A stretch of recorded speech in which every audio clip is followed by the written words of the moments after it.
يا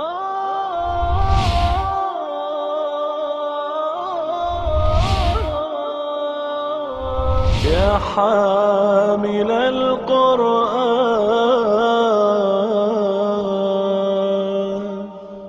اعوذ باللہ من الشیطان الرجیم. بسم اللہ الرحمن الرحیم. قال الذين لا يرجون لقاءنا لولا انزل علينا الملائكة او لنا ربنا لقد استكبروا في انفسهم وعتوا عتوا كبيرا يوم يرون الملائكة لا بشرى يومئذ للمجرمين ويقولون حجرا محجورا وقدمنا إلى ما عملوا من عمل فجعلناه هباء منثورا اصحاب الجنة يومئذ خير مستقرا وأحسن مقيلا ويوم تشقق السماء بالغمام ونزل الملائكة تنزيلا وقال الذين لا يرجون لقاءنا. اور وہ لوگ کہ جو ہم سے ملنے کی امید نہیں رکھتے، یعنی اس میں جو ڈیسائیڈنگ فیکٹر ہے وہ ایمان بالآخرت ہے. اگر تو انسان کو یقین ہو کہ میں نے مرنے کے بعد دوبارہ اٹھایا جانا ہے اور اپنے رب کے سامنے پیش کیا جانا ہے، تو اس سے انسان کی سوچ اور اس کا رخ جو ہے زندگی کا وہ بدل جاتا ہے. وہ شخص کہ جو آخرت کو مانتا ہے اس کا رخ اور ہے، اس کی سوچ اور ہے، اور جو آخرت کو نہیں مانتا اس کا رخ اور ہے، اس کی سوچ اور ہے. تو وقال الذین لا یرجون لقاءنا، وہ لوگ جو ہم سے ملنے کی امید نہیں رکھتے وہ کہتے ہیں لولا انزل علینا الملائکۃ، ہم پر فرشتے نازل کیوں نہیں ہوتے، او نرا ربنا، یا ہم اپنی آنکھوں سے اپنے رب کو دیکھیں. لقد استکبروا فی انفسہم، اصل میں وہ دل ہی دل میں اپنے خیال میں اپنے آپ کو بہت بڑا سمجھتے ہیں. وَعَتَوْا عُتُوًّا كَبِيرًا، اور اسی بنا پر بہت زیادہ سرکش ہو رہے ہیں. یوم یرون الملائکۃ، جس دن وہ فرشتوں کو دیکھیں گے، لا بشری یومئذ للمجرمین، اس روز مجرموں کے لیے کوئی خوشخبری نہیں ہوگی. یعنی یہ پہلے بھی گزر چکا ہے مضمون کہ فرشتے تو اس وقت آتے ہیں جب کام تمام کرنا ہو. آئیں گے نظر تمہیں فرشتے، لیکن جب تمہارا قصہ ختم کرنا ہوگا، کام تمام کرنا ہوگا، فرشتے تم پر عذاب لانے کے لیے آئیں گے. وَيَقُولُونَ حِجْرًا مَحْجُورًا، اور اس وقت وہ کہیں گے کہ خدا کرے کہ تم روک لیے جاؤ اور بند کر دیے جاؤ، وی ڈونٹ نیڈ یو، اللہ کرے فرشتے نہ آئیں. وَقَدِمْنَا إِلَىٰ مَا عَمِلُوا، اور وہ متوجہ ہوں گے اپنے عملوں کی طرف جو انہوں نے کیے ہوں گے. وَقَدِمْنَا إِلَىٰ مَا عَمِلُوا مِنْ عَمَلٍ فَجَعَلْنَاهُ هَبَاءً مَنْثُورًا، تو ہم انہیں اڑتی ہوئی خاک بنا دیں گے. یہ وہی مضمون ہے کہ جو ہم سورہ نور میں پڑھ کے آئے ہیں کہ ان کی مثال، ان کے اعمال کی مثال ایسے ہے جیسے سراب ہوتا ہے کہ پیاسا اس کو پانی سمجھتا ہے لیکن جب وہاں پہنچتا ہے تو وہ کچھ نہیں پاتا. اسی طرح انہوں نے، کیونکہ آخرت پر تو ان کا ایمان ہے نہیں، تو انہوں نے کوئی خیر کے کام کیے ہیں تو کس لیے کیے ہیں؟ نام بنانے کے لیے، تو نام تو ہو گیا، لہذا آخرت میں ان کا کوئی صلہ نہیں ہوگا، ان کا کوئی وجود ہی نہیں ہوگا ان کے ان نیک کاموں کا، ان اچھے کاموں کا جو انہوں نے کیے تھے اور جس کے بارے میں وہ سمجھتے کہ ہم نے بھی اچھے کام کیے ہوئے ہیں. اصحاب الجنت یومئذ خیر مستقرا واحسن مقیلا، اور ان اہل جنت کا ٹھکانہ اس روز بہتر بھی ہوگا اور وہ بہت عمدہ ہوگا آرام کرنے کے لیے، کیلولہ کرنے کے لیے، ریلیکس کرنے کے لیے. یعنی یہ دو چیزیں جو ہیں وہ علیحدہ علیحدہ ہیں. ایک ہے کسی چیز کا عمدہ ہونا، بہت عمدہ گھر ہے، بڑی ڈیکوریشن ہے، بڑی لیوش ہے ہر چیز، لیکن فار سم ریزن اور another آرام نہیں ہے، تو وہاں کیا ہوگا؟ ہر چیز عمدہ بھی ہوگی اور وہ ریلیکس کرنے والی بھی ہوگی. وَيَوْمَ تَشَقَّقُ السَّمَاءُ بِالْغَمَامِ،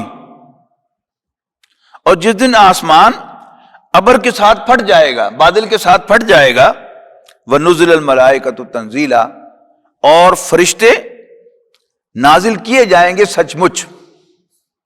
الملک یومئذ الحق للرحمن، اس روز سچ مچ بادشاہی اللہ کی ہوگی۔ یعنی بادشاہی تو آج بھی اللہ کی ہے، وہی سب کچھ پلان کر رہا ہے، وہی ایگزیکیوٹ کر رہا ہے، لیکن آج وہ نظر نہیں آ رہا۔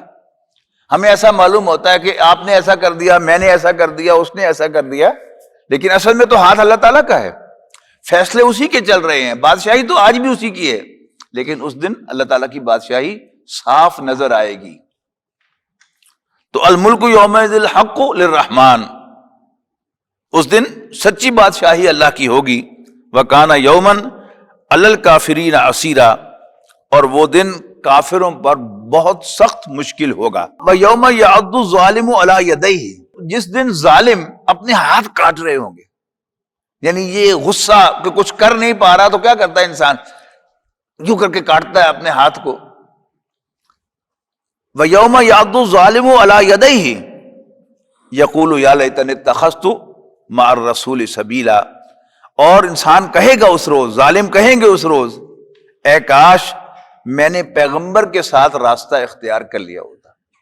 یعنی پیغمبر آئے، انہوں نے دعوت دی، ہر چیز کرسٹل کلیئر کی، لیکن I opted not to be with them، کاش کہ میں نے آپٹ کیا ہوتا کہ میں ان کے ساتھ چلوں، ان کا راستہ اختیار کروں۔ یا ویلتا لیتنی لم اتخذ فلانا خلیلا، ہو ہائے افسوس، کاش میں نے فلاں شخص کو دوست نہ بنایا ہوتا۔ یعنی دو ہوتے ہیں، ایک طرف پیغمبر اور ایک طرف کوئی اور، تو انسان آپٹ کرتا ہے کہ کس کے ساتھ چلنا ہے، اس کے ساتھ چلنا ہے یا اس کے ساتھ چلنا ہے۔ تو اس دن ظالم مجرم افسوس کریں گے، خواہش کریں گے کاش کہ میں نے رسول کا ساتھ دیا ہوتا اور میں نے فلاں کو دوست نہ بنایا ہوتا۔ لقد اضلنی عن الذکر بعد اذ جاءنی، اور اس نے، یعنی جس کو میں نے دوست بنایا تھا، اس نے مجھے نصیحت سے بھٹکا دیا، دور کر دیا جب وہ میرے پاس آئی تھی۔ وکان الشیطان للانسان خذولا، اور شیطان تو ہے ہی انسانوں کو دھوکہ دینے والا۔ وقال الرسول، قیامت کے دن پیغمبر کہیں گے، اللہ کے بھیجے ہوئے پیغمبر کہیں گے، یا رب، اے میرے رب، ان قوم اتخذوا هذا القرآن مہجورا، چونکہ قرآن کا ذکر آ گیا لہذا یہاں پیغمبر سے مراد نبی اکرم صلی اللہ علیہ وسلم ہے۔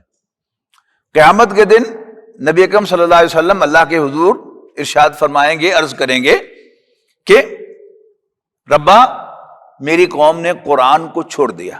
وَكَذَلِكَ جَعَلْنَا لِكُلِّ نَبِيٍّ عَدُوًّا مِنَ الْمُجْرِمِينَ، اور اسی طرح ہم نے گناہگاروں میں سے، مجرموں میں سے ہر پیغمبر کا کوئی دشمن بنایا ہے۔ یعنی نبی اکرم صلی اللہ علیہ وسلم کی سیرت میں اگر آپ دیکھیں تو ویسے تو سارے ہی کفار دشمن تھے، لیکن بالخصوص ابو جہل کا نام جو ہے وہ بہت اونچا جو ہے وہ آئے گا نبی اکرم صلی اللہ علیہ وسلم کی دشمنی میں، کہ وہ باقاعدہ پلان کرتا تھا کہ میں نے محمد کو، لفظ بھی مناسب نہیں زبان پہ آ رہا، لیکن بہرحال بات سمجھانے کے لیے کہ اس نے نبی اکرم صلی اللہ علیہ وسلم کو یعنی ریڈیکیول کرنے کی بھی کوئی کوشش جو ہے وہ موقع ہاتھ سے جانے نہیں دیا۔ نبی اکرم صلی اللہ علیہ وسلم کے گلے میں چادر ڈلوا کر اس کو بال دلوانا، اور کسی نے یہ حرکت نہیں کی، لیکن اس نے کی ہے۔ نبی اکرم صلی اللہ علیہ وسلم پر اونٹ کی اوجری جو ہے وہ آپ کے منہ کے اوپر چڑھوائی ہے، جس میں گندگی بھی ہے، بدبو بھی ہے، اور پھر اس سے انسان کا سانس بھی رک جاتا ہے، یہ حرکت بھی اس نے کی ہے 2 مرتبہ وہ ہے۔ اور پھر اللہ تعالیٰ کا غضب جو بھڑکا ہے سورۃ علق کے اندر، یہ اقرا بسم ربک الذی خلق، اس میں پہلی 8 آیات تو بیسک ہیں، اور اس کے بعد پھر ذکر اسی کا ہے، ارایت الذی ینہی عبدا اذا صلی ارایت ان کان علی الہدی وامر بالتقوی، یہ ابو جہل کا ذکر ہے۔ تو نبی اکرم صلی اللہ علیہ وسلم کے دشمنوں میں، یعنی جو بہت زیادہ بڑا دشمن ہے نبی اکرم صلی اللہ علیہ وسلم کا، وہ ابو جہل ہے۔ تو ایسا معلوم ہوتا ہے کہ جیسے ہر نبی کے مخالفین بھی مخالفین تھے، اور کوئی ایک ان میں سے بڑا جو ہے مخالف تھا، تو نبی اکرم صلی اللہ علیہ وسلم کا مخالف ابو جہل تھا۔ وَكَذَلِكَ جَعَلْنَا لِكُلِّ نَبِيٍّ عَدُوًّا مِنَ الْمُجْرِمِينَ، تو ہم نے ہر نبی کا مجرموں میں سے، گناہگاروں میں سے ایک دشمن بنایا ہے. وَكَفَى بِرَبِّكَ هَادِيًا وَنَصِيرًا. اور اے نبی گھبراؤ مت، تیرا رب کافی ہے تیرے لیے راستہ دکھانے کو اور مدد کرنے کو، یعنی تمہارا کچھ نہیں بگاڑ سکیں گے. اب سورۃ علق میں بھی یاد کیجیے، اس آخری اس میں سجدے کی آیت ہے، وہ کیا ہے؟ اس کی بات نہ ماننا، یعنی یہ تمہیں پریشرائز کرنے کی کوشش کر رہا ہے، تمہیں راہ راست سے ہٹانے کی کوشش کر رہا ہے. مت ماننا اس کی بات. ابھی کچھ دن کی بات ہے، ہم بھی جہنم کے داروغوں کو بلائیں گے، جہنم کے گارڈز کو بلائیں گے، اور پھر ہم اس کی پشیانی سے پکڑ کر جس کو جہنم میں گھسیٹیں گے. گھبرائیں مت، اس کی بات میں نہ آنا، اس کا کہنا نہ ماننا، بلکہ میرے سامنے سجدے میں گر جاؤ اور میرے قریب ہو جاؤ. جیسے کوئی بچہ جو ہے وہ پٹتا ہے تو بھاگتا ہے ماں کے پاس، تو ماں کے پاس جا کے جب لپٹ جاتا ہے وہ سمجھتا ہے کہ میں اب قلعے میں آ گیا ہوں، میرا کوئی کچھ نہیں بگاڑ سکتا. جس کو اللہ تعالیٰ پر یقین ہوگا کہ میرا رب ہے، مجھے دیکھ رہا ہے اور وہ کافی ہے میری مدد کرنے کے لیے، تو وہ جب اس کے سامنے سجدے میں گر جائے گا، تو جیسے نبی اکرم صلی اللہ علیہ وسلم نے ارشاد فرمایا کہ جب تم سجدہ کرو نماز میں تو ایسا محسوس کرو کہ تم نے اپنا ماتھا اللہ تعالیٰ کے قدموں میں رکھ دیا ہے. اب جب اس فیلنگ کے ساتھ ہم سجدہ کریں گے تو پھر ہمیں واقعتاً احساس ہوگا کہ میرا کوئی کچھ نہیں بگاڑ سکتا. وَكَفَى بِرَبِّكَ هَادِيًا وَنَصِيرًا وَقَالَ الَّذِينَ كَفَرُوا. اور یہ کافر کہتے ہیں لولا نزل علیہ القرآن جملۃ واحدہ. اچھا، اب ان کو بات بنتی نہیں تھی، کبھی ایک اعتراض، اس کا جواب آ گیا تو دوسرا اعتراض، اس کا بھی جواب آ گیا پھر تیسرا اعتراض. یعنی شروع میں کیا کہا تھا کہ فرشتے، تم کہتے ہو فرشتے اترتے ہیں، ہمیں تو نظر نہیں آتے، ہم پر فرشتے کیوں نہیں اترتے، یا ہمارا رب ہمیں کیوں نہیں دکھتا، دکھنا چاہیے. اچھا، اب وہ نہیں بات ہوئی تو آگے ایک اور اعتراض داغ دیا. وہ اعتراض کیا ہے کہ یہ قرآن ایک ہی دفعہ کیوں نازل نہیں ہو گیا؟ یعنی جیسے موسیٰ علیہ السلام کو تورات یک بارگی دے دی گئی تھی تختیوں کی شکل میں. اچھا، معلوم ہوتا ہے کہ یہ کہیں سے گھڑ کے لاتا ہے، معاذ اللہ، یہ کہیں سے ڈکٹیشن لے کے آتا ہے، اس لیے تھوڑا تھوڑا آتا ہے. اس کا جواب دیا جا رہا ہے آگے کہ وقال الذین کفروا. اور یہ کافر کہتے ہیں لولا نزل علیہ القرآن جملۃ واحدۃ. تو یہ قرآن اس پر یک بارگی نازل کیوں نہیں ہوا؟ کذالک لنثبت بہ فؤادک. یوں ہم آپ کے دل کو مضبوط کرتے ہیں. یعنی قرآن اللہ کا کلام ہے تو یک بارگی اس کا نزول جو ہے وہ بیریبل نہیں ہے. یعنی قرآن مجید یوں حضرت جبرائیل علیہ السلام کسی کاغذ پر لکھا ہوا یا کسی ہاتھ پر لکھا ہوا لے کر نہیں آتے تھے. قرآن مجید براہ راست نبی اکرم صلی اللہ علیہ وسلم کے قلب پر نازل ہوتا تھا. یعنی بات صرف سمجھانے کے لیے کہہ رہا ہوں، ڈونٹ تھنک کہ یہ ایگزیکٹلی ایسے ہی ہوگا. جیسے ایک کمپیوٹر میں کوئی فائل ڈائریکٹلی آ کر ڈاؤن لوڈ ہوتی ہے، اس کے بعد پھر آپ اس کو ایل سی ڈی پر کھول کر دیکھتے ہیں. جبرائیل علیہ السلام اور فرشتوں کی پوری ایک فوج وہ اس الیکٹرانک کمیونیکیشن کہہ لیں، سمجھانے کے لیے کہہ رہا ہوں، اس کے ساتھ آتی تھی تاکہ اس کو کوئی ہیک نہ کر سکے آج کی ٹرمز میں. لیکن ایگزیکٹلی یعنی ہماری جو الیکٹرانک کمیونیکیشن ہے، ہماری جو ای میل ہے، اس سے اس کی سوفسٹیکیشن کتنی زیادہ ہوگی، اس کی سپیڈ کتنی زیادہ ہوگی، اس کی ایکسیسیبلٹی کتنی زیادہ ہوگی، اس کو آپ خود تصور کر لیجئے. لیکن جسٹ ٹو ایکسپلین کہ آپ کے ذہن میں کوئی تھوڑا سا تصور بن جائے، میں یہ مثال دے رہا ہوں کہ ڈائریکٹ نبی اکرم صلی اللہ علیہ وسلم کے قلب مبارک پر نازل ہوتا تھا.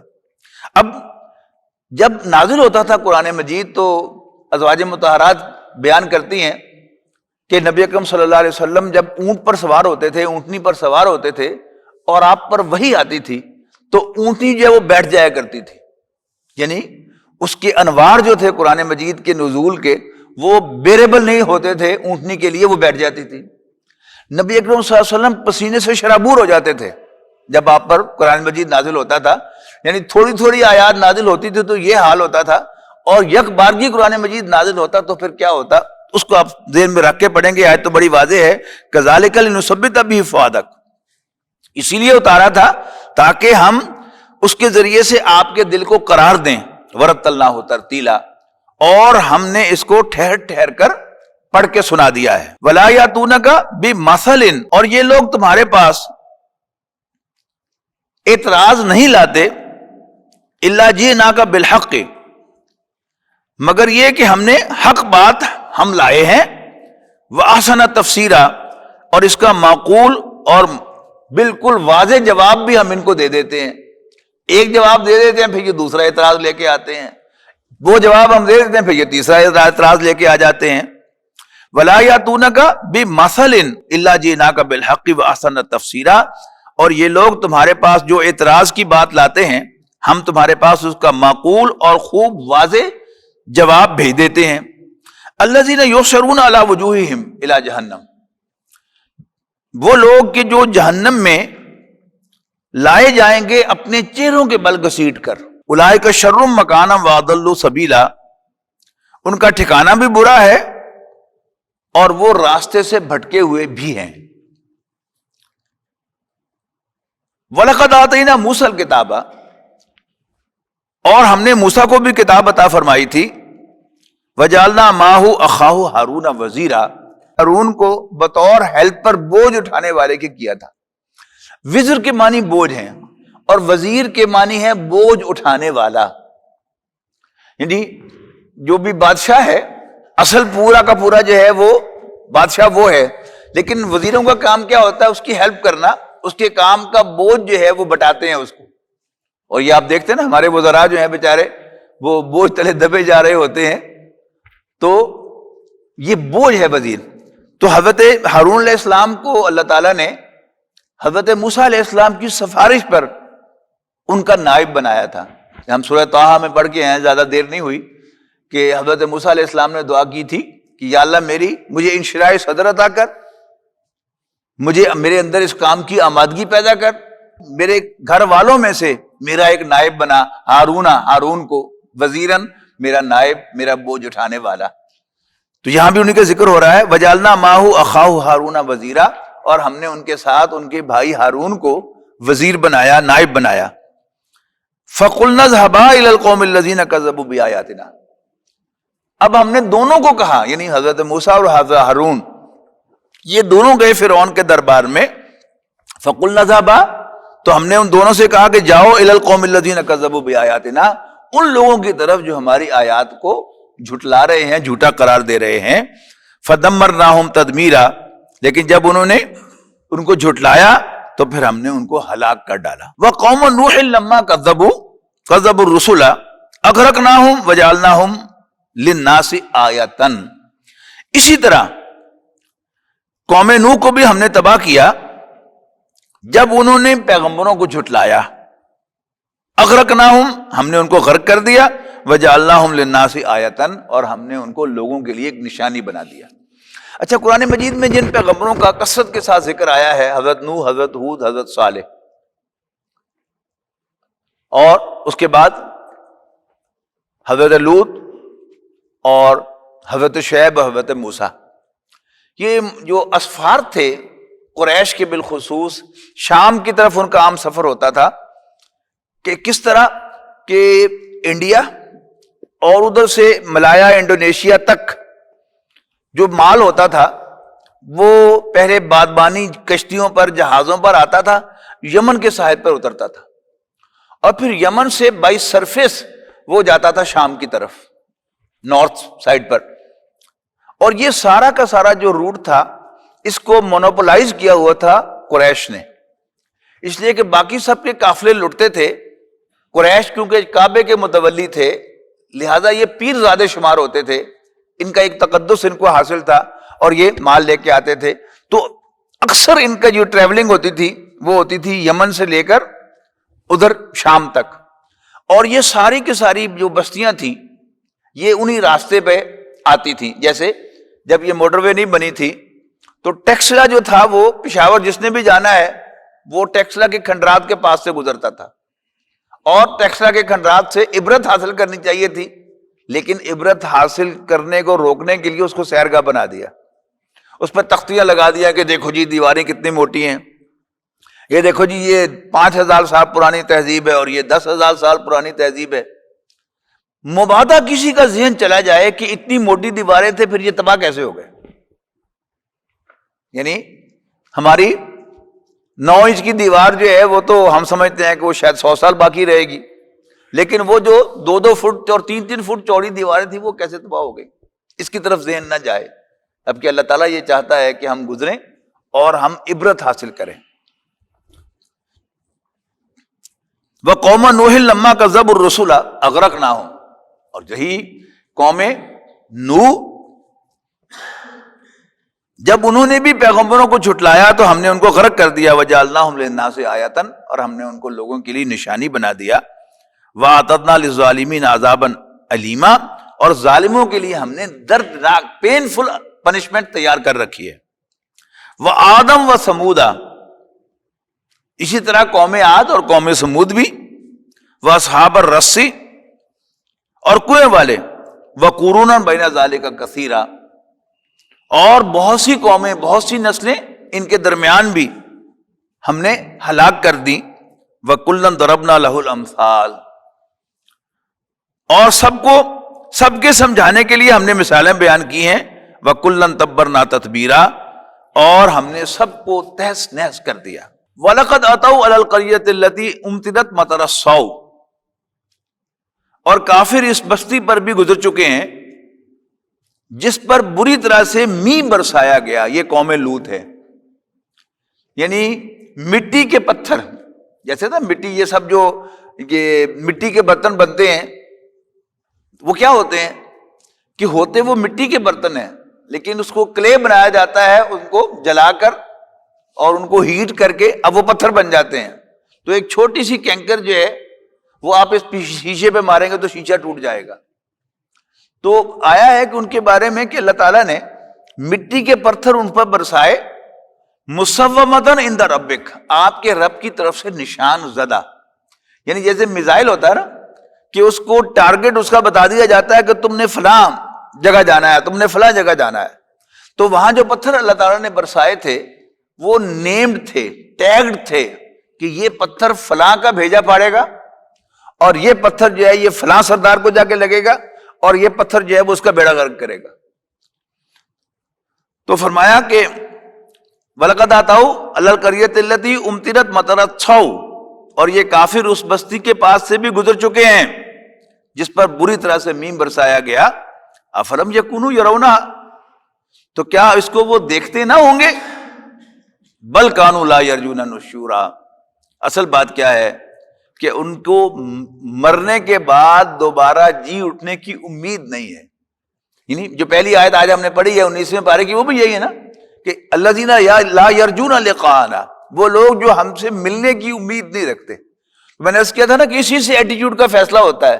اگر آخرت یاد ہے تو سوچ کا رخ بدل جائے گا، اور اگر آخرت یاد نہیں ہے تو رخ بدل جائے گا۔ وہی بات پھر یہاں پر دہرائی جا رہی ہے کہ اصل میں بل کانوا لا یرجون نشورا، اصل میں ان کو دوبارہ جی اٹھنے کی امید نہیں ہے، یہ اسی لیے ٹچکرے کر رہے ہیں، اسی لیے اب یہ طرح طرح کی باتیں بنا رہے ہیں، ان کو نئی نئی باتیں سوچ رہی ہیں، اس لیے کہ انہیں مرنے کے بعد جی اٹھنا یاد نہیں ہے۔ یہی محاورہ تھوڑے سے فرق کے ساتھ، یعنی ہماری عام اردو پنجابی میں انہیں مرنا یاد نہیں ہے نا محاورہ، یہ یعنی اسی کو یعنی مرنا اور پھر مرنے کے بعد جی اٹھنا، یہ دونوں چیزیں ہو جائیں۔ مرنا یاد ہو تو پھر بھی انسان کہتا ہے کہ میں نے ہمیشہ کون سا یہاں رہنا ہے۔ انسان جو زیادتیاں کر رہا ہوتا ہے وہ اس امید سے کر رہا ہوتا ہے مجھے کوئی پوچھنے والا نہیں ہے، میں ہمیشہ رہوں گا، اور پھر اسی سے بہت فرق پڑ جاتا ہے۔ اور اگر انسان کو یہ بھی یاد ہو مرنا بھی ہے اور پتہ نہیں کب مرنا ہے، شاید اگلے لمحے مر جاؤں، شاید آج شام کو مر جاؤں، شاید کل مر جاؤں، شاید مہینے بعد، سال بعد مر جاؤں، اور پھر اس کے بعد پھر جی اٹھنا بھی ہے، مجھے حساب بھی دینا ہے۔ اس سے انسان کی طرز عمل میں، سوچ میں زمین و آسمان کا فرق واقع ہوتا ہے۔ وَإِذَا رَأَوْكَ إِن يَتَّخِذُونَكَ إِلَّا هُزُوًا، اور اے نبی جب یہ آپ کو دیکھتے ہیں تو یہ تمہارا مذاق اڑاتے ہیں۔ اے نبی جب یہ آپ کو دیکھتے ہیں تو یہ آپ کا مذاق اڑاتے ہیں۔ أَهَٰذَا الَّذِي بَعَثَ اللَّهُ رَسُولًا، لو جی اے رسول صاحب دیکھو جی اللہ نے نبی بھیجے جے۔ جیسے وہ طائف میں تھے نا، مجھے سردار تھا، انہیں کیا کہا تھا، تم ہی رہ گئے تھے اللہ کے پاس نبی بنانے کے لیے، یتیم تنگ دست، وہ فلانا نہیں سردار جس کی یہاں بھی جائیداد ہے، وہ فلانا نہیں، وہ فلانا نہیں، مکے سے ہی رسول بھیجنا تھا تو تم ہی رہ گئے تھے. وہی مضمون جو ہے ذرا لفظی فرق کے ساتھ, جب وہ آپ کی طرف دیکھتے ہیں تو آپ کا مذاق اڑاتے ہیں اور کہتے ہیں احاذ الذی بعث اللہ رسولا. یہ ٹونٹنگ انداز ہے کہ کیا یہ ہے وہ جس کو اللہ نے رسول بنا کر مبعوث کیا ہے؟ معاذ اللہ. وَإِذَا رَأَوْكَ, یعنی اگر آپ اس کو یعنی اپنے طرف سے نہ ادا کریں, انڈائریکٹ سپیچ نہ کریں, بلکہ ڈائریکٹ سپیچ میں کہیں اور اسی لہجے میں کہیں کہ جس میں وہ کافر کہتے ہوں گے, پھر اس کا صحیح انسان کانپ جاتا ہے کہ اللہ تعالیٰ کا اتنا جلیل القدر پیغمبر ہو, آخری رسول ہو, اللہ کا اتنا محبوب ہو, اور اس پر یہ ٹکے ٹکے کی باتیں جو ہے وہ ہو رہی ہوں. تو یہ میں سمجھتا ہوں کہ نبی اکرم صلی اللہ علیہ وسلم ہی کا صبر و ثبات ہے, آپ ہی کی استقامت ہے کہ آپ نے یہ سب کچھ بیر کیا. ہم ذرا اپنے اوپر طاری کر کے دیکھیں کہ ہم ہیں کیا. ہم میں سے کوئی کیا ہوگا, کوئی دنیا کا امریکہ کا صدر بھی ہو تو بھی کیا ہے, کچھ بھی نہیں ہے, لیکن وہ بھی ٹونٹ برداشت نہیں کرتا, وہ بھی طنز برداشت نہیں کرتا, وہ بھی کوئی بات سنے تو اپنا پورا جو ہے وہ ریٹیلیٹ کرتا ہے اور کہتا ہے ایسی تیسی اس کی کیوں اس نے یہ بات کی ہے. لیکن اللہ تعالیٰ جو ہے وہ یہ سب باتیں جو ہیں وہ ان کی ہونے کے باوجود جو ہے وہ سنتا ہے, اور اللہ کے پیغمبر بھی بڑی صبر و تحمل کے ساتھ یہ سب باتیں سنتے رہے. ان کادا لَيُضِلُّنَا عَنْ آلِهَتِنَا لَوْلَا أَنْ صَبَرْنَا عَلَيْهَا. اب یہ بھی اپنا صبر دکھا رہے ہیں کہ اگر ہم اپنے معبودوں پر ثابت قدم نہ رہتے تو یہ ہمیں کب کا معاذ اللہ گمراہ کر چکا ہوتا. اب ان کے خیال میں جو ہدایت کا راستہ ہے, سیدھا راستہ ہے, صحیح راستہ کیا ہے؟ بتوں کی پوجا کرنا. اور اگر ہم صبر نہ کرتے, ثابت قدم نہ رہتے, یہاں صبر جو ہے وہ ثابت قدمی کے معنوں میں ہے, اگر ہم ثابت قدم نہ رہتے تو محمد ہمیں کب کا معاذ اللہ بھٹکا چکا ہوتا اپنے خداؤں سے. فَسَوْفَ يَعْلَمُونَ حِينَ يَرَوْنَ الْعَذَابَ مَنْ أَضَلُّ سَبِيلًا. اور ان قریب یہ معلوم ہو جائے گا کہ جب یہ عذاب کو دیکھیں گے, ان قریب جب یہ عذاب کو دیکھیں گے تو انہیں معلوم ہو جائے گا من اضل سبیلا, کون زیادہ بھٹکا ہوا ہے راستے سے. ارائیت من اتخذ الہہ ہواہ, اے نبی کیا تم نے دیکھا اس شخص کو جس نے اپنی خواہشات کو اپنا خدا بنا لیا ہے؟ نفس پرستی, اپنی خواہشات کو اتخذ الہہ ہواہ, جس نے اپنا خدا بنا لیا ہے, اپنا معبود بنا لیا ہے اپنی خواہشات کو. افانت تکون علیہ وکیلا, بڑی سخت آیت ہے یہ. تو اے نبی کیا آپ اس کے طرفدار بنیں گے, اس کے وکیل بنیں گے, اس کی وکالت کریں گے؟ یعنی ہم مسلمان جو ہیں وہ اپنے ذہن میں کیا امید لگائے بیٹھے ہیں کہ نبی اکرم صلی اللہ علیہ وسلم ہماری سفارش کریں گے. حال ہمارا کیا ہے کہ ہم نفس پرستی کے مرض میں مبتلا ہیں. تو اللہ تعالیٰ کہہ رہا ہے کیا تم نے دیکھا اس شخص کو جس نے اپنی خواہشات کو اپنا معبود بنا لیا ہے؟ تو کیا تم اس کے سفارشی بنو گے؟ کیا تم اس کی وکالت کرو گے؟ ام تحسبوا ان اکثرهم يسمعون او يعقلون, اے نبی کیا تم سمجھتے ہو کہ ان کی اکثریت سنتی اور دیکھتی ہے؟ انہم الا کالانعام, یہ تو نرے چوپائے ہیں, ڈنگر ہیں. بل ہم اضل سبیلا, بلکہ چوپایوں سے بھی گئے گزرے ہیں. یعنی چوپائے کو بھی کچھ نہ کچھ سینس ہے. مثال کے طور پر ایک چوپایا جو ہے, آپ اس کی خدمت کریں تو وہ آپ کی عزت کرتا ہے, محبت کے ساتھ آپ کو دیکھتا ہے. ایک بکری, ایک گائے, جو شخص اس کو چارہ ڈالتا ہے, جو شخص اس کو ادھر سے ادھر باندھتا ہے, ادھر سے ادھر سائے میں باندھتا ہے, تو جب وہ شخص آتا ہے تو وہ دم ہلا کر آواز نکال کے, بکری بھی اور گائے بھی اور بلی بھی اور کتا بھی, وہ بھی اس کے گریٹفل ہوتے ہیں. لیکن یہ اپنے رب کے ناشکر ہیں. تو اس کا مطلب کیا ہے کہ یہ چوپایوں سے بھی گئے گزرے ہیں, ان کے پاس بھی کوئی ہدایت ہے. ان سے زیادہ ہدایت والے جو ہیں وہ چوپائے ہیں. لیکن یہاں بڑا صاف کہا جا رہا ہے انہم الا کالانعام, یہ چوپایوں کی مانند ہیں, نرے چوپائے ہیں. بل ہم اضل سبیلا, بلکہ ان سے بھی زیادہ راہ راست سے بھٹکے ہوئے ہیں. بارک اللہ لی ولکم فی القرآن العظیم ونفعنی وَإِيَّاكُمْ بِالْآيَاتِ وَالذِّكْرِ الْحَكِيمِ.